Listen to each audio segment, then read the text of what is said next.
Dear friends and colleagues from across Europe, a warm welcome from us here at the Brussels office of the European Movement for the fourth edition of EuropeanChats, which is an online event that brings together members of the European Movement Network from different parts of our continent to discuss current affairs, the situation of the pandemic, and the future of Europe. Today, we are very fortunate to have two highly esteemed colleagues from our network. From Norway, we are joined by Heidi Nordby Lunde. She's the president of the European Movement in Norway, and she's also a member of the Norwegian Parliament.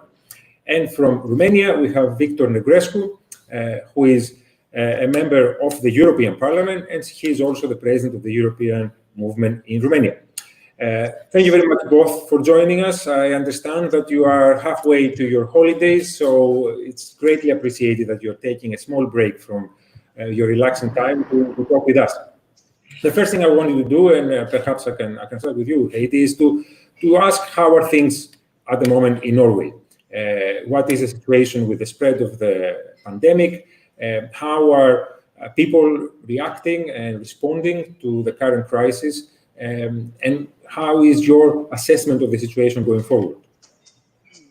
Well, first of all, thank you so much for having me. And I'm just going to notify you, I'm in a caravan along the road on vacation. So when you see movement, it's because of crossing traffic. But again, thank you for having me. Well, the situation in Norway right now is everyone's on holiday. It's starting to improve after we went in a full shutdown 12th of March. This obviously made a huge impact on the Norwegian economy as many people had to leave work on the same day. We went from actually having a historically low unemployment in February to unprecedented high unemployment in April. 10% of the workforce went home and was working either from home or were furloughed, so they weren't, so they couldn't work anymore. And obviously, some areas of the economy is still affected, and as I'm sure in the rest of the European countries as well. Especially tourism has been hit hard. Norway has just opened up for tourism, and I think we can see some parts of the countries are applauding when they see German caravans for once driving through the country and are welcoming tourists. So hospitality, tourism, but also events like cultural events and sports has been hit hard, and we don't see an opening for that in the months to come. So we will be affected by this for many months. But I think in general, people has coped with the situation very well. And I think the Norwegian government has coped with the situation as well. They went in a full shutdown. The spread of the virus has been very low. We see low death rates, and we continue to open up in society as we move along, but we are still affected, yes. That's very interesting indeed. And if I may just follow up a little bit, how has society reacted to the situation? Has there been a pulling together, a spirit of solidarity, both for people in Norway, but also abroad? Well, I think at least to start with, around the 12th of March, when Norway went in full shutdown, people understood the severity of the situation, and they accepted also having to be furloughed, having to leave work, because they understood how grave this was. But as you move along, obviously, and open up slowly parts of the society, people's impatience, of course, are growing. There are many that would like to see sporting events coming through, especially when you open up for traveling to other countries, as we have now in July. So it's starting to be a bit more difficult to make people respect that we are still in a very severe situation. The pandemic is not gone. We're going to have to take measurements for months to come. We're also this will be affecting Norwegian economic and European economic, the global economy, for not only months but probably years to come. But people are growing a little bit more impatient. But I think the the initial reaction with people pulling together. You had people, neighbors starting to go out shopping groceries for each other if they weren't able to go out. You had people taking out their instruments and having concerts in the backyards of the houses, just to have a social and a community feeling. And people did as they did in Italy. They were applauding the workers in hospitals from their balconies once a day or once a week. So you really had a strong feeling of reconnecting into society. But this has now changed a bit back to normal, obviously, because we are going slowly back to normal as well. Yeah, that's very good to hear, because apart from the health implications and the economic implications that the pandemic had, we also noticed that there was a strong effect on people's sense of belonging. There is a feeling of disempowerment, of alienation, and there were darker forces out there who try to prey on that and spread misinformation, attack the European Union and other multinational institutions, exactly to use it as an opportunity to undermine democracy. Victor, maybe I can ask you the same thing. How are things in Romania? How are people coping with the current crisis, and what has been the response so far? Thank you. Hello to you, and hello to everyone watching. I think it's very important to have this conversation today, and I would like to, congratulate the European movement for organizing such chats when where we are presenting what is happening in each of our countries. And of course, like Heidi has just said, in Romania, the situation is a little bit the same. So basically, the country was hit very bad by this virus. At the beginning of the crisis, things were rather well managed in the sense in which, of course, people were respecting the recommendation, so given by medical experts. They respected the lockdown and they worked from home. It was very hard for them, but really, I think the Romanian people generally, they were a good and positive example of how to handle such a situation, such a difficult situation. But despite this fact, little by little, with the growing economic problems that our country is currently facing, people started not to respect so much the recommendations. So in terms of numbers and economic numbers, we have close to 600,000 people that lost their jobs. We have a huge decrease of the economic growth, unprecedented backdrop of our economy. We have several sectors that were hit very badly. And of course, people from more disadvantaged groups felt the situation very difficultly. So therefore, of course, now we have reappearance of the virus in Romania, unfortunately. We have about 1,000 people every day that are tested and found with this disease, and a growing number of deaths. Unfortunately, today we had one of the biggest numbers since the beginning of the crisis. So things are not going so well, and unfortunately, the authorities don't have any clue on how to handle the situation currently that is getting out of control. So therefore, of course, our message, and I think everyone's message today as well, is for people to respect the medical recommendations, and of course for us to work together, because like we always say in the European movement, is that if we exchange with each other, if we talk to each other, if we work together, we can find common solutions. And indeed, in the case of European movement Romania, we are strong supporters of a European answer, of a global answer to this crisis, because this is not over. And we have to understand that, and we need to be careful, and of course respect the medical recommendations. That is a good opening for me to ask, how is your work being affected by this, and what are you doing? Maybe I can follow up with you first, Victor. How is the European movement adjusting to the current situation, and what have been your priorities until now? To be very frank, it's quite hard in our case, for a young organization to handle such a situation, because we are used to meeting with people and discussing with them, and we involve a lot of young people in our network.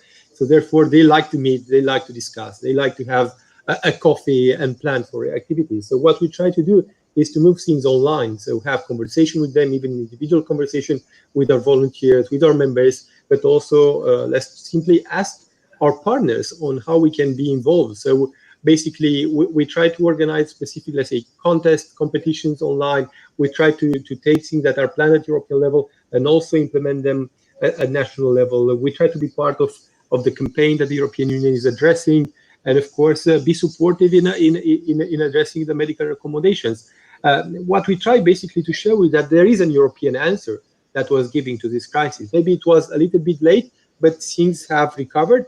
European Union has the solutions for it, and we have to participate and work together in finding common solutions, because even for the vaccine, one country cannot do it by itself, so we have to work together. So therefore, this is what we are trying to build, and basically we moved online, and we are trying to build the online community also as well, next to our very lively communities that we managed to create when the European movement was recreated here in Romania. I'm very glad to hear, because indeed you started off recently rebuilding the European Union in Romania, and it's good to see that you're agile enough to adapt. The challenges are huge for all of us, including ourselves here in Brussels. What about yourself, Heidi? How is the European movement in Norway coping with all this? Fairly big country, decentralized, spread out. You are accustomed to a lot of door-to-door activities. What is now the focus of your work? As Victor said, we are also all about local debates and used to be meeting people and organize events. And obviously that is not possible right now because we have restrictions on how many people can be gathered in just one room having debates like that. So unfortunately, a lot of the activities was stopped in March, and we haven't started to refocus them, but we are hoping to after the summer vacation is over, and July is the main vacation month here in Norway. So from August now we are planning to restart the organization to make sure that we have events all across the country, and that the organization is revitalized. Because right now the debate is going on exactly how the EU responded. So we are trying to be active in that debate as well, writing articles or just in radio debates, or trying to refocus and answer some of the questions people have on how the EU responded, how this was possible to spread the pandemic internally in Europe so quickly, and how the European countries in general coped with the pandemic from March and until now. That's hugely important, and we have seen this in all our conversations in the context of this series of discussions, that all our European movements on the ground have been quite quick in responding and adapting and underlying the need for working together and showcasing the advantage of solidarity in this particular case. You both mentioned very much the need to go digital, and obviously it's not just the fact that the virus is affecting us, but digital tools give us the opportunity to reach more people, perhaps. If nothing else, we have the chance to fit more people in the conversation than we would if we were in a room, no matter how big that room is. So have you seen greater engagement online through your either social media or other online activities? Heidi, maybe. Well, particularly our youth organization, European Youth, has been really good at digitalizing some of the conversation and going online. I think we in the European movement have something to learn from them. But we have seen in all across the nation, and working with politics and organizations as well, you have had a digitalization of events, of debates, meetings that we didn't think was possible. And the interesting thing is that everyone has always said that there's a threshold for particularly maybe the older generations, disabled people, to join the conversation. With the digitalization that we've seen now as a part of the response to the COVID-19, then we see we can actually include more people in the debate, in the discussions, and across borders. We have discussed so many times to get people from the European Parliament to visit us in Norway. Now they don't have to, but of course we would like to see people come to our beautiful country, but they don't have to. We can include more people in the conversation, and I think this gives us many opportunities going forward. And I think all around Europe we've seen probably a lot of the same thing. Indeed. And yes, like you said, it actually is an excuse to come together, even though we cannot be together. I think the way the crisis has affected all of us in the same way has encouraged very much that coming together much more, and that's something worth taking as a message from this. Victor, you mentioned you have a lot of activists that have been campaigning on the ground since the re-establishment of the European movement in Romania. Are those activists now active online too? Do you see them engaging on social media and communicating with your supporters like they did before? Yeah, I think they are doing already this job, and they are active, and they are still very active. Because to be very frank, at the beginning of the crisis, there were some messages, especially online networks, that were sent to people, telling people that the European Union didn't answer well enough to the current situation, that basically this is not working, and so forth and so forth. The discussions continued also regarding the European budget, and I think our activists really played a positive role in downplaying this type of arguments and showing the fake news that they were basically delivering and sending online. And I would like to take this opportunity to thank them and to thank all the pro-Europeans here in Romania for doing this wonderful job and for really, to a certain extent, resisting against this type of messages that appeared in the case of Romania for the first time, because Romania is a true pro-European country. And what we are trying to do now is to create links. You know, our structure is composed of people, but also is composed of friends, of partners that are really supportive of the European project. And we are contacting each of them and trying to see what they are doing. We are promoting what they are doing, or we are engaging in their own activities, because our message is that today, more than ever, pro-Europeans have to be united in delivering this message that Europe can be the answer to the current pandemic, and that Europe has stronger messages to be supportive for people. So hopefully they are doing already that. And I think this, if before we are doing, like Heidi was saying, this people-to-people job, today we are doing this work of digitally finding, let's say, our supporters and our potential activists and our members, and engaging with them and supporting them. So just for instance, now we are working with the famous YouTubers and influencers online, and we are asking them their support to deliver positive messages about Europe. And I think this is working just fine, because we need to engage with more people and have the support for the one that can really influence people in participating at the European movement as a whole. Yeah, that's great. You both mentioned the European response and how that has manifested itself, how it's been perceived. So I'd like to maybe take that as my next question.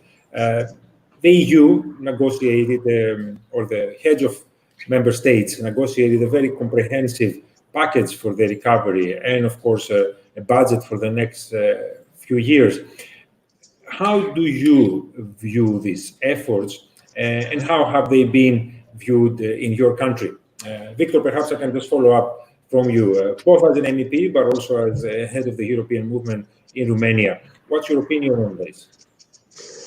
First of all, it's good that we finally reached an agreement on the budget, and that we decided upon something that is indeed historical, basically for implementing the European solidarity by basically putting the responsibility of the recovery on everyone, basically by borrowing in the names of everyone, getting money in the European Union, and having a recovery plan. Of course, the recovery plan for some could have been better than what they decided upon, what the leaders decided upon, but it's good that we have it. In the same time, we have decided, the European leaders have decided upon the next European budget, and there maybe things could have looked a little bit better. But I think together with European Parliament, with the other institutions involved, maybe we can improve the numbers and the figures, because really, if we want to get out of this crisis together, we have to invest together in the recovery and building trust again in our economy, in our societies, in our group of member states. So therefore, of course, I think we can do more, and we should do more. It's good that we did that. In the case of Romania, unfortunately, the discussions were rather politicized. The president of the Republic attended the European Council. He came back and he said, I got 80 billion from the European Union. I fought for them, despite the fact that he didn't fought for them. It was an agreement reached by everyone. and maybe if we look at numbers, things could have been better for our country. So unfortunately, things slipped a little bit in the wrong direction. But generally speaking, Romanians are really happy with the fact that we reached an agreement, that we are investing together, that we plan for a common recovery. So what everyone is focusing right now in the case of Romania, it's on the national recovery plan that is going to integrate these European resources in what should be, let's say, hopefully a revival of the economy. Because like I said at the beginning, the society is hurting very badly here in Romania. And let's say there are a lot of high expectations toward the European Union to come up with the answers. But what I tell them, and I think you agree with me, the European Union doesn't have all the answer, but it can be the right answer if we work together. So we shouldn't simply expect for something to come from Brussels. We have to participate and engage with our friends from all over Europe to find the right answers together. Very true indeed. Heidi, Norway isn't a member of the European Union yet.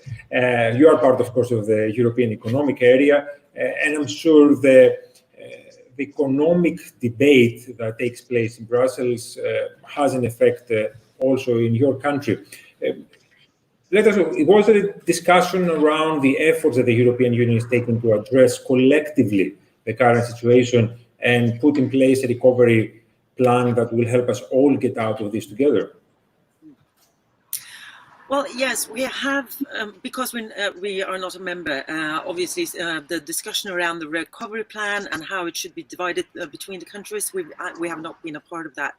But now our job as European movement have to be to create the understanding in Norway how dependent we are on the recovery of the European economy. Because Norway exports 70% of everything we export to the EU. For us, it is vital that the European economy is healthy and that we can keep on exporting our goods and services to a healthy European market. So I look at the recovery plan sort of like the Marshall Plan after World War II from the US. This is money that is spent on the recovery of the economy, and where I think the European countries, as I view it, had an understanding that they are so integrated with each other and so codependent on each other that it's an investment in their common future. And for us as Norwegians as well, we hope that the recovery of the European economy is good, and I see it as a restart of the economy. We're going back to a new normal. We're not going back to the way things were. We're going back to a new normal, and I think this could be also a restart of the Green Deal and also of digitization of the countries and society, that we find new ways of solving old problems. So the debate in Norway has been limited, but of course we are now looking at the packages. And actually today there is a report saying that some of the people that are against the European Union as such, they are now happy that Norway is not a part of the EU, that we are not a member, because this would be so expensive for us if we were to be a part of that package. But this is not about the expense. How expensive would it be for the Norwegian economy if the European economy crashed? That would be a lot more expensive than the budget now, and the recovery package would cost all of the European countries. And I'm sad to say that Norway is not a part of the European Union, and that we are not sharing some of the cost and burden on the European economy, because I think this is so important for the Norwegian economy as well, that we should have been a part of the European Union, obviously, as the president of the Norwegian European movement, but we should be in solidarity, a part of the European economy, and also share some of the burden. So I think there are some interesting conversations moving forward now on how this is affecting the different countries. And I don't think, unfortunately, that the discussion around this recovery package is ended either, because you have also the opportunity for each country to say no to some of the national plans put forward. And I think we're going to have, or the EU will have, a lot of interesting discussions and difficult discussions going forward with the recovery plan as well. Indeed. And this is the nature of European democracy. Everybody gets to have their say. And And as far as the attitude of some people in Norway, often we focus too much on the cost and we forget about the value of things. And like you said, this is one of those cases where we either stand together or we fall apart separately, and that's not good for anyone at all. If I may bring in some of the questions that our viewers are asking on social media, Emmanuel, here in Belgium, actually, he from one of our member organizations, EuromeChats, he's referring to the emergence of a new wave, a second wave of the virus. And his observation is that it looks like some of the measures adopted are again of a national nature. People are taking unilateral decisions with regards to borders and access to their countries. So the European element is missing again. Are you picking something similar too? Is this indeed the case? We didn't learn from the first time, and how much better will it be if we did this all together at the European level? Victor, would you like to go first? I think he's unfortunately right. Again, unfortunately, the first wave didn't finish yet. We're still continuing, so we cannot speak today about the second wave. But the answers are really individual. So I can give you the example of Romanians. So we have a growing number of people that are sick with this virus, and different member states decided to block the access of Romanians to their countries, or they asked them to be tested before they go to the other European member state. And this has been decided from one day to another in some cases without actually being informed about it, without involving the European Commission, for instance, and without working together in finding the proper answers. And unfortunately, at the same time, we noticed that people basically, let's say, reduced what they were supposed to do in planning for a potential, let's say, revival of the virus. And but we see today that actually we shouldn't have done that. We shouldn't be happy with the fact that some numbers are decreasing. We should always be careful about it. So I'm a strong supporter, and the European Movement Romania is a strong supporter of the European answer. I think there are some interesting mechanisms that have been developed in the crisis, but we have to continue in that. So, for instance, we plan to do at European level a program, a special program for health, EU for Health. And this was a very good initiative that, for instance, the European Parliament has supported for a long time. And they decided, some of the European leaders decided to cut that budget, and which is not normal.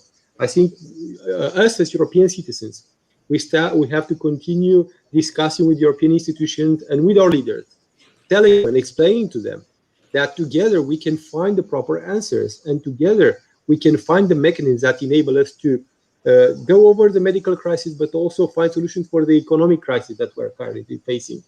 So yeah, we're still encountering a lot of problems, and it's up to us, I think, also as citizens, to be involved in the process and really put a pressure and show them that when we work together in the first wave, in the beginning of the first wave, things were going better. So we should do the same. We shouldn't go back to our national perspectives. We cannot escape by ourselves, and we have to have a common European answer to this crisis. Heidi, what's the response in Norway? Are we seeing a second wave there, and are we falling back to some national reactions? Well, as Victor also said, I think we are still in the first wave, but we all know that there will be a second wave as pandemics go. But my response and the debate here has been around how the EU responded, and it's very typical because people that are anti-EU, they will always say that the EU did too little, too late. And that you saw the revival of the national states, you had the national response. But I say that, well, you need both. And the EU is founded on strong national states that are taking responsible for the first part of the response. And for example, healthcare has always been a national responsibility. So when you've seen countries like the UK, where they have blamed the EU for not having, for not responding to crisis, whatever crisis it might be, and that they also accused the EU for not helping, or that the national healthcare system in the UK was falling behind. Well, that's because of national politicians politicians in the UK not taking responsibility for what was a national responsibility. The EU, on the other hand, came late, but when they started to function, they functioned very well. And we have a new word here in Norway. It's called the Corona body, because was the one thing that actually worked during the crisis. And when the national borders closed, the EU made sure that the international value chains still worked. So we could get food, goods, and everything across the borders, even though the borders were closed for citizens. So the EU actually worked during the crisis as well. And one of the things they did was a lockdown on medical equipment, that the EU countries were not allowed to export medical equipment because they wanted to take care of the EU citizens first. That actually created some problems for us in Norway, because we had medical equipment coming through the EU and was stopped at the border from Sweden. So Norway actually had to contact the EU and remind them that we are integrated part of the European economic area through the EEA agreement. And then the medical equipment was sent through to Norway. So had we not been integrated part of the EU through the EEA agreement, we had not been able to get medical equipment to Norway. So it just shows that even though some of the response was late, still the EU made things work. And they also made sure that one country alone couldn't keep the medical equipment. They had to export it to other countries, so that they coordinated to help where the help was most needed. So I think it's rightly to discuss that EU was late, but when they started to work, it actually worked very well. And I don't think we are going to do the same mistakes again. We know if we have to go in a new lockdown, we know how to do it. And I think there has to be a coordinated level on national response and international response, and where EU has a huge part in making this also the national response working. Without EU, we wouldn't have medical equipment in Norway, and you wouldn't have the distribution you had of it internally in the EU either. If nothing else, this current crisis has shown how interconnected and interdependent we are, and no nation can stand on its own. One final question to both of you. The crisis, as ever, has generated a lot of debate around the future direction of the European Union, European and global cooperation in general. There is plenty of soul searching about what can we do to work together.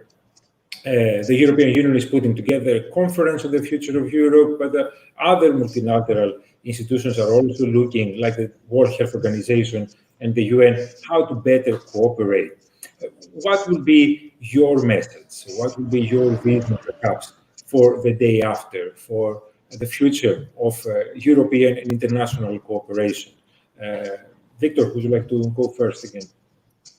Yeah, I think it's a very important issue, the one that you just raised, because again, we have to understand that the answer to the current pandemic is not to close our borders and to close basically ourselves and try to resolve this issue individually.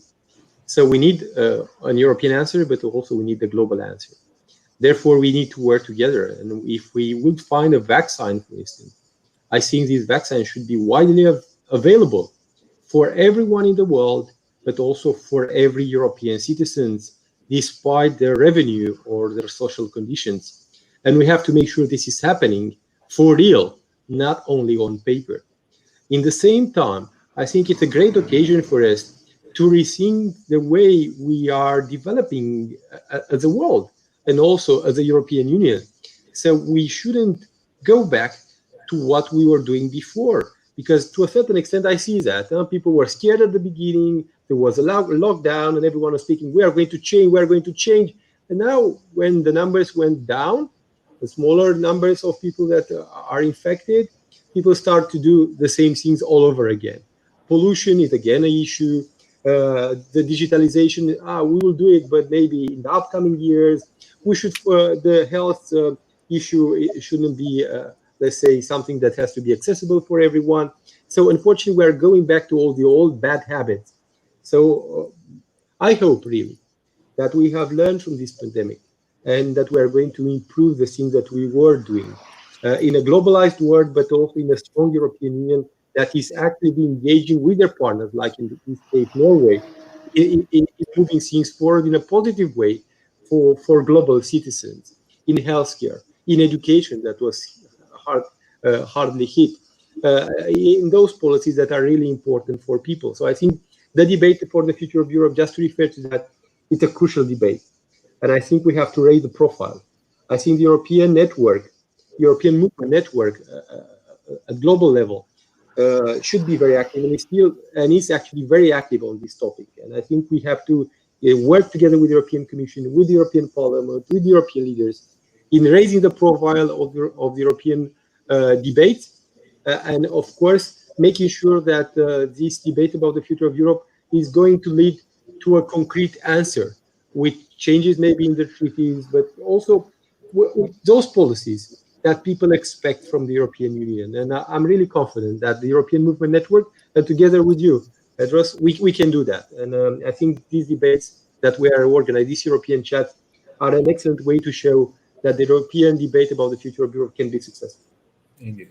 And, this is the strength of our network. We are everywhere, and we bring people together, including people in Norway that might not be part of the EU itself. But it may ask you then, I'll give you the final word. You had the first word, you also get the final word, Heidi. How does this discussion around multilateralism, international cooperation is viewed in Norway in general? And have you seen a shift because of the recent developments? Well, actually, the debate is almost as polarized as ever. You have the people that are anti-globalist, that thinks that this pandemic and the international response is a proof that the globalization does not work. And then you have people like myself that believe in global cooperation and coordination between nations. But as we've seen, no man is an island, and no country can solve all these problems alone. Even if you close all the borders, you will still have global pandemics that needs an international response and needs international coordinations. So you need strong national responses, need strong international response. And I think, as Victor was saying as well, that we are not going just back to normal. I hope not, because the old normal was not good enough. We need to go back to a new normal, where the EU definitely plays a huge role in restarting with the Green Deal, digitization of the society. And as I always say here in Norway as well, we have Russia on one side, and then you have China growing as a global power, and you have a United States of America withdrawing from the international institutions that it was a part of creating, like we saw now from the World Health Organization. There is only one answer to this, and that is joining in the European cooperation and the EU, and making that cooperation stronger and more integrated. And obviously, I would like Norway to be a part of that. And if there is one time and place in history to actually enter to the European Union, it should be now. Now that the UK has left, there are office space left for us. And I really wish that Norway would take one step forward and be a full member of the European coordination and cooperation that we are so dependent on, and also so integrated in from the EU for over 25 years.